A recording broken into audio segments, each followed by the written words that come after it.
Allez, bonjour, je vous mets un petit paysage, en fait, tout en parlant de choses qui n'ont rien à voir avec ce que je vous montre, mais ça fait un cadre, disons, bucolique, à l'abri du vent, sachant que là, tout autour, même si là c'est hyper calme, ça souffle, mais alors vraiment ça souffle.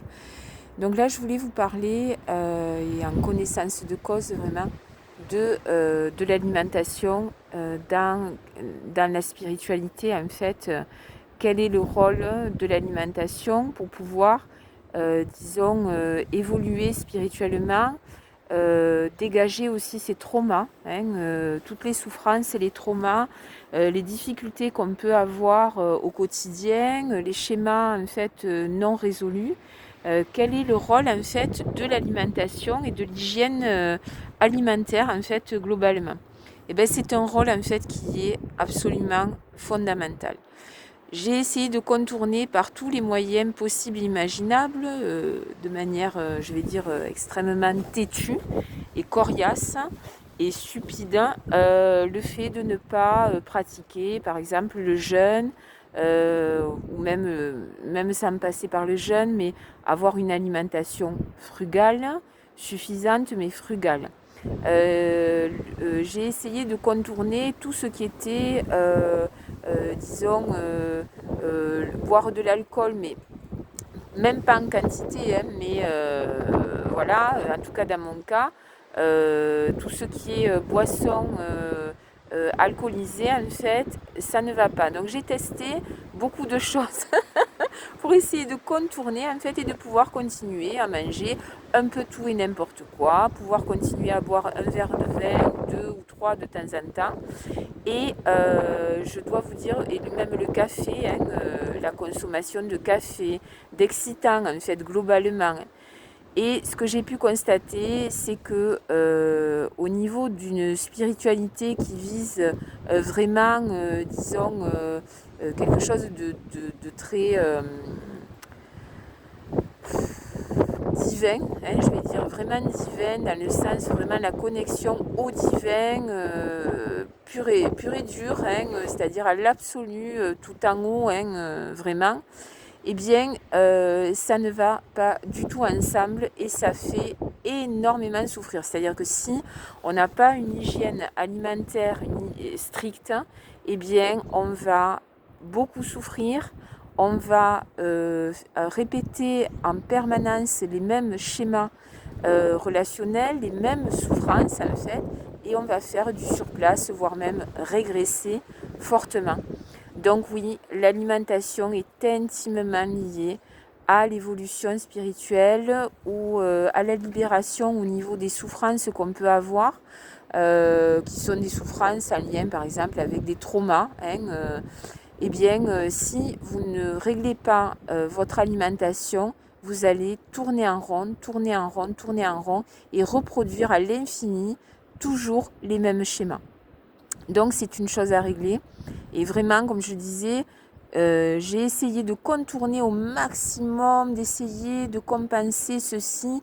Alors si je prends ça pour éviter de me réguler et d'arrêter la consommation de café, le fait de grignoter, enfin tout ça, en fait, j'ai partout les moyens possibles imaginables. Le fait aussi d'accélérer l'activité sportive, de faire énormément de sport pour compenser en fait et évacuer les toxines et les blocages que va causer en fait une alimentation qui n'est pas une alimentation, disons, scrupuleuse. Et ça ne marche pas. Ça ne fait que renforcer les souffrances, renforcer l'ego, renforcer les schémas négatifs. C'est-à-dire c'est une voie, ce qu'on appelle dans le yoga, c'est la voie négative. C'est-à-dire je m'acharne, je m'acharne, je m'acharne, je souffre, et à chaque fois, je ne peux que constater ce qui va et ce qui ne va pas. Alors c'est sûr que dans cette voie négative acharnée et stupide, eh bien,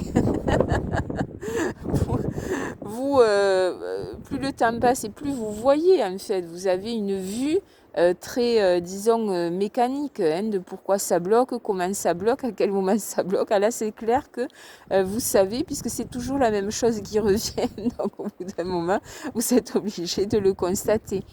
Et voilà, et l'idée, c'est que si on n'arrête pas en fait ces conneries, en fait, eh ben, ça revient tout le temps.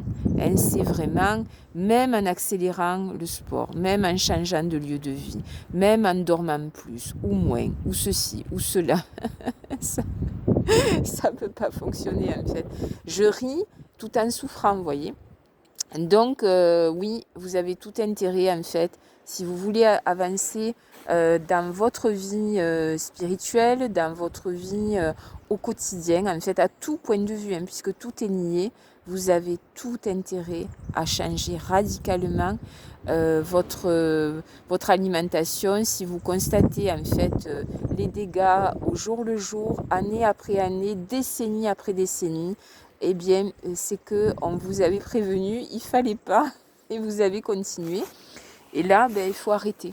Même si après vous reprenez des formes, par exemple, vous reprenez la forme parce que vous vous mettez à manger plus sainement, à arrêter vos conneries, à ceci, à cela. Sauf que l'idée, c'est de tenir vraiment sur la distance. C'est pas une discipline qui va durer quelques jours. Non, non. C'est une discipline qui va durer toute la vie. Toute la vie. Donc, on n'est pas tous pareils par rapport à ça. En fonction des tempéraments qu'on a, on peut être extrêmement têtu. Hein, on peut avoir un degré d'imbécilité et d'acharnement qui est absolument infernal. J'en parle en connaissance de cause. On peut avoir aussi beaucoup de circonstances atténuantes, hein, c'est-à-dire que pour essayer de calmer en fait son mal-être, ses douleurs, enfin pour essayer on va aller compenser dans de l'alcool, dans du tabac, dans de la drogue, dans de la nourriture, dans ceci, dans cela. Mais en fait, la problématique reviendra toujours. Toujours, toujours, toujours.